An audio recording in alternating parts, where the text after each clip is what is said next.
Bonjour à toutes et à toutes, et bienvenue dans le nouveau programme de vidéo de l'enseignement à distance. Alors ce système de vidéo YouTube va être de plus en plus développé en classe de mathématiques. À chaque fois, je vous proposerai des vidéos qui contiendront du cours, des corrections, mais aussi des exercices pour pouvoir bien travailler à la maison. Ce système de vidéo va petit à petit remplacer les classes virtuelles qui se faisaient soit sur la classe virtuelle du CNED, soit sur la plateforme Discord. Et elles vous permettront de suivre les cours en fait au moment que vous préférez dans la semaine. C'est-à-dire que si vous souhaitez visionner la vidéo en fin d'après-midi ou plutôt le matin, en fait vous êtes libre de choisir votre créneau de diffusion. À la fin de chaque vidéo, je vous demanderai de réaliser un petit exercice que vous devrez m'envoyer sur la plateforme Discord et qui me permettra de suivre si vous avez bien compris les enjeux et les objectifs de la vidéo à travers d'un exercice. Pour cette première vidéo, après les vacances, j'ai pensé important de faire un petit bilan sur tout le chapitre en cours en mathématiques. Ce chapitre est sur le point de se terminer, et il ne nous reste que le petit exercice que je vais vous présenter à la fin de la vidéo. Au cours de ce chapitre, qui est un chapitre de géométrie, nous avons revu les aires. Nous avons revu notamment comment calculer l'aire d'un triangle. C'est une formule dont on va se servir tout à l'heure, donc elle est importante à retenir. Pour calculer l'aire d'un triangle, je fais la base du triangle fois sa hauteur, que je divise par 2. Vous avez l'exemple qui est ici. On a revu comment calculer l'aire d'un carré et d'un rectangle. Pour les deux, on fait tout simplement côté fois côté dans le cas d'un carré et longueur fois largeur dans le cas d'un rectangle. Et nous avons aussi vu comment calculer l'aire d'un disque. Ça se fait en faisant pi, le nombre pi, qui est égal à 3,14, fois le rayon du cercle au carré. Alors au carré, c'est le petit 2 qu'on a ici. Ça signifie qu'en fait je fais pi fois le rayon, fois le rayon.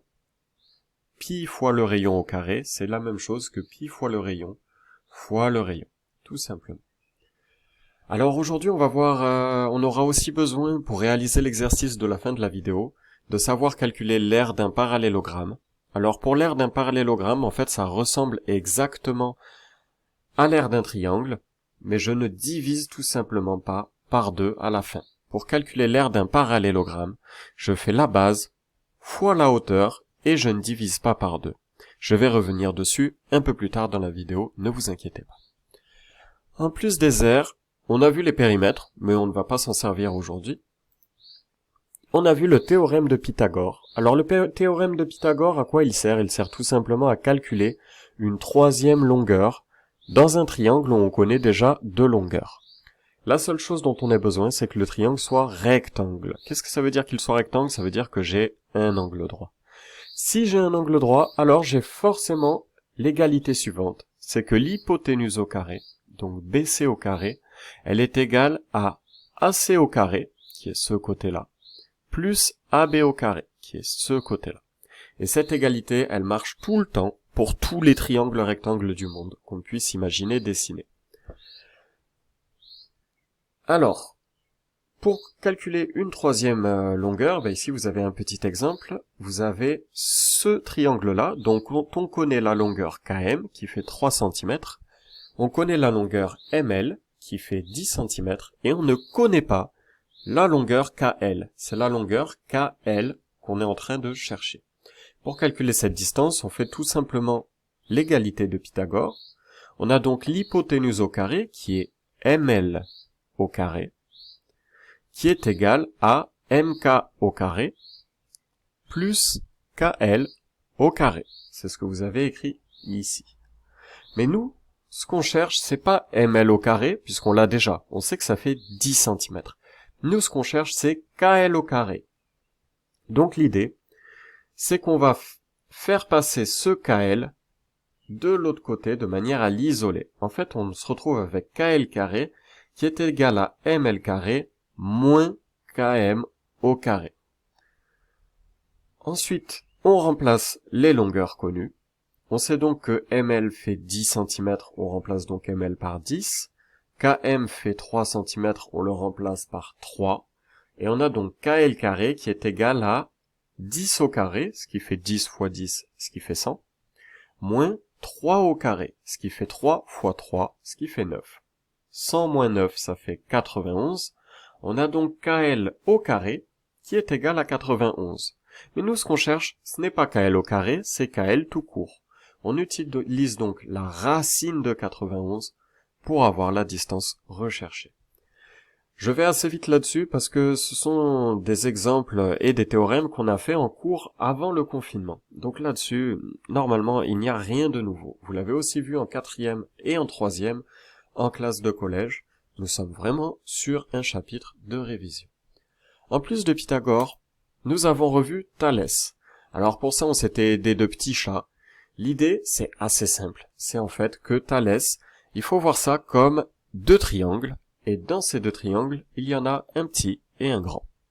Par exemple ici, on a le petit triangle, c'est AMN. Parce qu'il faut le voir vraiment comme un petit triangle à lui tout seul. AMN. Et vous avez un grand triangle qui est ABC. Ce grand triangle, en fait, c'est tout simplement un agrandissement du petit triangle. J'avais mon petit triangle qui est là, puis je l'ai agrandi en un grand triangle qui est là. Une fois qu'on a bien repéré ces deux triangles-là, eh bien, Thalès, c'est tout simple. Ça dit tout simplement que tous les grands côtés des triangles divisés par les petits côtés des triangles sont égaux. Je vais faire un exemple. Ça veut dire que le grand côté AB divisé par le petit côté AM, c'est la même chose que le grand côté AC divisé par le petit côté AN, c'est la même chose que le grand côté BC divisé par le petit côté MN. C'est l'égalité de Thalès que vous avez écrite ici. Alors comment on se sert de cette égalité? Eh bien vous avez un exemple qui est détaillé juste en dessous. Je vous conseille d'y jeter un coup d'œil. Ça fonctionne un peu sur le même principe que le produit en croix. Dans l'idée, on va poser cette égalité, remplacer les valeurs que l'on connaît, c'est ce qui a été fait ici. Et ensuite, l'idée c'est d'essayer d'arriver à une égalité de ce type-là. Par exemple, on a 4 sur 6 qui est égal à AS sur 10. Quand on a une égalité de ce type-là, en fait, on utilise le produit en croix. On sait que AS, ça va être égal à 4 fois 10, divisé par 6, tout simplement.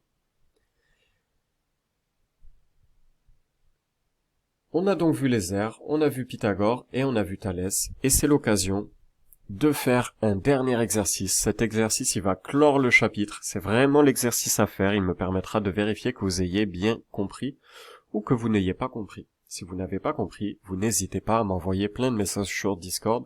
Moi, je reste toujours disponible pour vous aider et il n'y a aucun problème. N'hésitez pas à me déranger.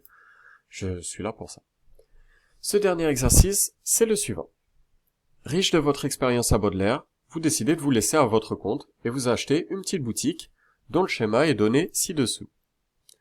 Le bâtiment, il est bien réalisé, les murs sont d'équerre. Qu'est-ce que ça veut dire que des murs soient d'équerre? Ça veut dire que, tout simplement, le gros mur qui est ici, il est perpendiculaire au gros mur qui est ici, qui est perpendiculaire au mur qui est ici, qui est aussi perpendiculaire à l'autre mur.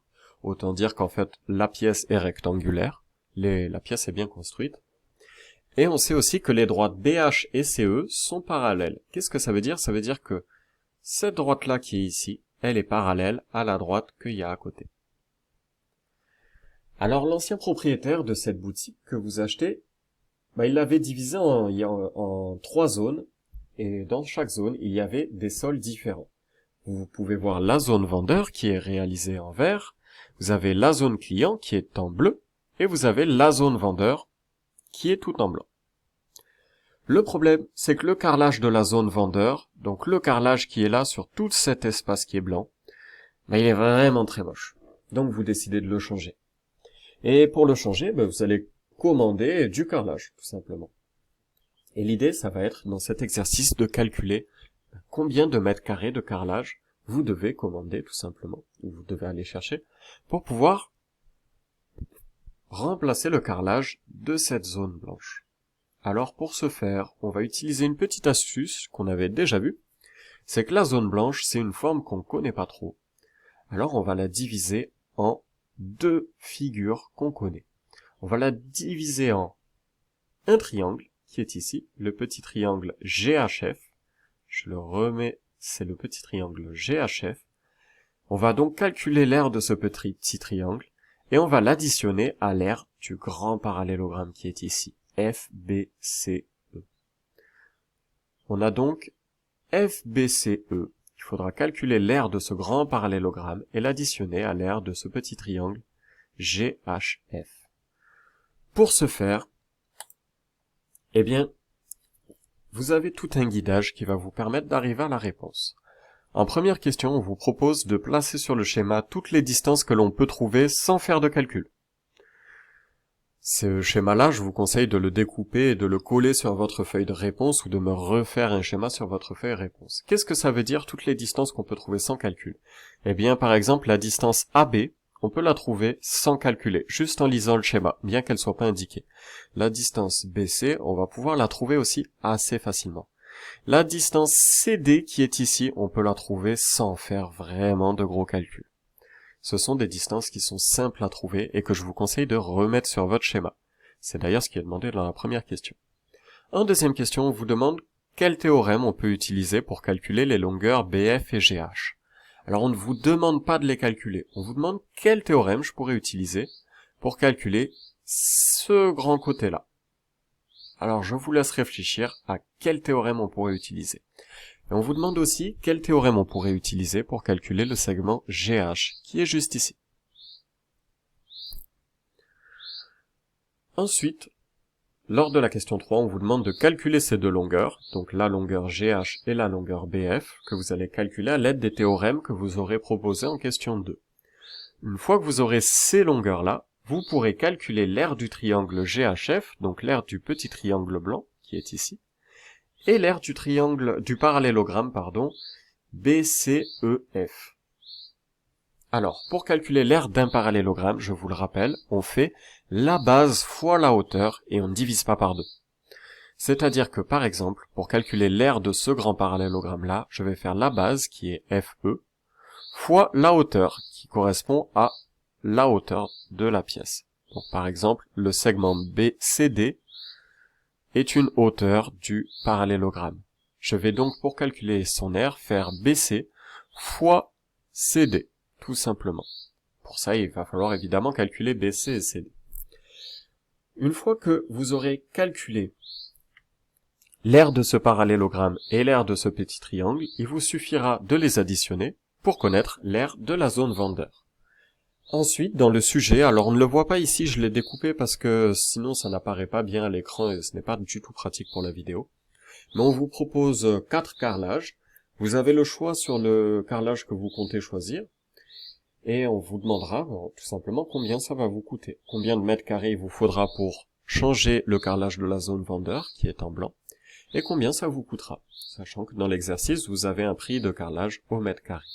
Je vous laisserai calculer tout ça. Une fois que vous avez terminé cet exercice, c'est tout ce que vous avez à faire pour la semaine, parce que il y a beaucoup de choses, il y a déjà cette vidéo à regarder, il faut bien avoir compris les aires, le théorème de Pythagore et le théorème de Thalès.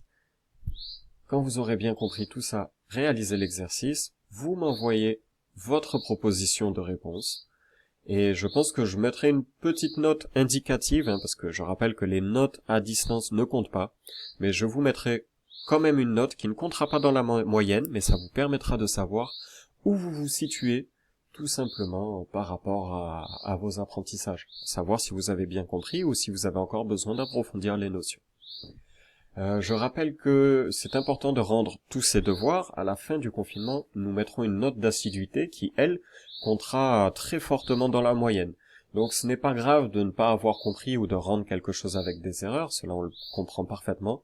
Par contre, il est important de rendre quelque chose. Je vous souhaite une bonne semaine et si vous avez des questions, vous n'hésitez pas à m'envoyer des messages sur le Discord. Je vous souhaite encore une fois une très bonne semaine et à très bientôt. Bon courage!